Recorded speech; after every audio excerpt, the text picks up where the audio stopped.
Bom dia, ouvintes do podcast Professor Fraquelli. Hoje é dia 13 de novembro de 2023 e eu vou tratar da inflação, do desempenho da economia e do desemprego na Europa. Antes do dia 7 de outubro, quando Hamas atacou Israel, a atenção das autoridades econômicas estava voltada prioritariamente à inflação. Dentre as economias avançadas, a inflação foi às nuvens e era preciso trazê-la de volta à meta de 2% ao ano. De acordo com a informação divulgada pela Eurostat, a taxa de inflação anualizada da zona do euro, medida pelo IPC, recuou de 4,3% no mês de setembro para a taxa de inflação anualizada de 2,9% em outubro. Foi um sinal positivo para Christine Lagarde e os seus pares, tendo em vista que esse resultado não evidenciou similar desde meados do ano de 2021. Foi um sinal que o receituário do Banco Central Europeu produziu os resultados esperados? Eu creio que sim, porque a projeção dos mercados sinalizava que a taxa anualizada da inflação alcançaria o patamar de 3,1% e ela ficou 0,2 abaixo do IPC esperado.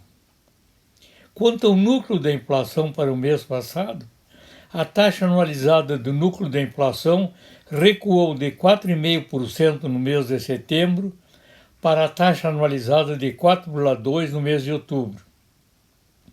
Esse recuo na taxa do núcleo da inflação, na ordem de 0,3, foi um segundo sinal positivo para a direção do Banco Central Europeu.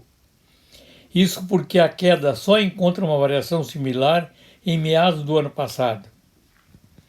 Ainda no site da Eurostat, eu tomei conhecimento que os preços de produção industrial avançaram 0,7 na zona do euro e em 0,5 na União Europeia no mês de agosto, sobre o mês de julho do corrente ano. Para o mês seguinte, para o mês de setembro sobre o mês de agosto, a Eurostat informou que os preços da produção industrial cresceram em 0,5 na zona do euro e em 0,6 na zona da União Europeia. Quanto ao nível de atividade econômica no velho continente, o PIB recuou 0,1 no terceiro trimestre da zona euro e avançou 0,1 na União Europeia, ambos na comparação com o trimestre imediatamente anterior. No que diz respeito ao desemprego, a Eurostat informou que a taxa de desemprego da zona euro, ajustada sazonalmente, avançou de 6,4% em agosto para 6,5% em setembro, embora tenha ficado abaixo da taxa de desemprego de 6,7% de setembro do ano passado. Migrando da zona euro para a União Europeia, a taxa de desemprego alcançou o patamar de 6% em agosto e 6% em setembro de 2023. A propósito, o nível atual de 6% ficou abaixo da taxa de desemprego de 6,1% referente a setembro do ano passado. Em suma, essas são as informações disponíveis para o terceiro trimestre e para o mês de setembro, em termos de inflação, de desempenho da economia e de desemprego, seja na União Europeia, seja na zona do euro. Bom dia, ouvinte do podcast Professor Fraquelli.